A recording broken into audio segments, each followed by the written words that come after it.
Welcome to my YouTube channel NS Trends Academy. আপোনালোকক এই চেনেলটোলৈ স্বাগতম জনাইছো। আজি মই শিক্ষাৰ অৰ্থাৎ CDP কেইটামান ইম্পৰ্টেন্ট টপিকস আলোচনা কৰিম। প্ৰথমতে হ'ল কিণ্ডাৰগাৰ্টেনৰ প্ৰতিষ্ঠাপক কোন? উত্তৰ হ'ব কি ফ্ৰয়েল। নাৰ্সাৰী স্কুলৰ প্ৰতিষ্ঠাপক মাৰ্গাৰেট মিলান। মন্টেছৰী স্কুলৰ প্ৰতিষ্ঠাপক মাৰিয়া মন্টেছৰী। বুদ্ধি পৰিমাপৰ প্ৰথম অভিজ্ঞাৰ উদ্ভাৱক বিনে সাইমন। মানসিক স্বাস্থ্য বিজ্ঞানৰ জন্মদাতা WBF। শিক্ষণৰ সংযোগবাদ তত্ত্বৰ উদ্ভাৱক থৰ্নডাইক। শিক্ষণৰ নীতিসমূহৰ উদ্ভাৱক থৰ্নডাইক। শিক্ষণৰ অনুবন্ধনবাদৰ উদ্ভাৱক কোন? পেভলভ।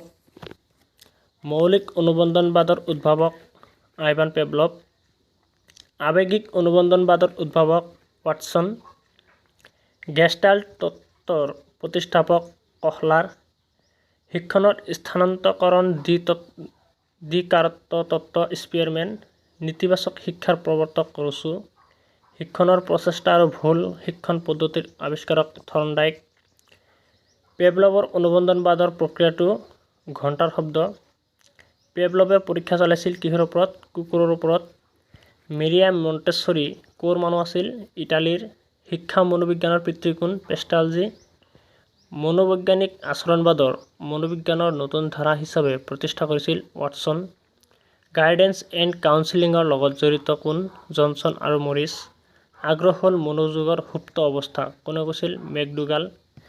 IQ অৰ্থাৎ ইণ্টেলিজেণ্ট কুৱেটেণ্ট প্ৰথমতে প্ৰয়োগ কৰা হৈছিল টাৰমেনে। বয়সন্ধিকাল হৈছে ধুমুহা আৰু উৎপীড়নৰ কাল কোনে কৈছিল? ষ্টেনলি হল।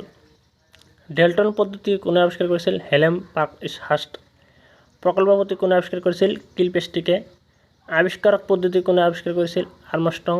প্ৰশ্ন উত্তৰ পদ্ধতি কোনে আৱিষ্কাৰ কৰিছিল? প্লেটো। খেলৰ মাধ্যমেৰে শিক্ষা কোনে আৱিষ্কাৰ কৰিছিল? কেডৱেল কুক। প্ৰগ্ৰেম পদ্ধতি কোনে আৱিষ্কাৰ কৰিছিল? স্কিনাৰ। দ্বিভাষা পদ্ধতি বাইলিংগুৱেল মেথড কোনে আৱিষ্কাৰ কৰিছিল? উডছন। মনোবিজ্ঞানৰ পিতৃ কোন? ভিগুট। শৈক্ষিক মনোবিজ্ঞানৰ পিতৃ কোন? থৰ্নডাইক। আমেৰিকাৰ মনোবিজ্ঞানৰ প্ৰতিষ্ঠাপক কোন? জেমছ।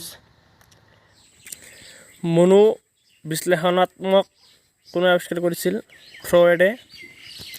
শিশুকেন্দ্ৰিক শিক্ষাৰ প্ৰতিষ্ঠাপক কোন আছিল? ৰুছো। বুনিয়াদী শিক্ষাৰ প্ৰৱৰ্তক কোন আছিল? মহাত্মা গান্ধী। ব্যৱহাৰিক অনুবন্ধনবাদৰ উদ্ভাৱক কোন আছিল? স্কিনাৰ।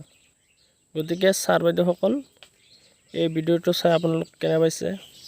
যদি এই ভিডিঅ'টো চাই আপোনালোকৰ উপকাৰ হোৱা বুলি অনুভৱ হয় তেতিয়াহ'লে মোৰ চেনেলটো অনুগ্ৰহ কৰি লাইক কমেণ্ট শ্বেয়াৰ আৰু ছাবস্ক্ৰাইব কৰিবলৈ নাপাহৰিব আৰু মোৰ ভিডিঅ'টো শেষলৈকে চোৱাৰ বাবে অশেষ ধন্যবাদ।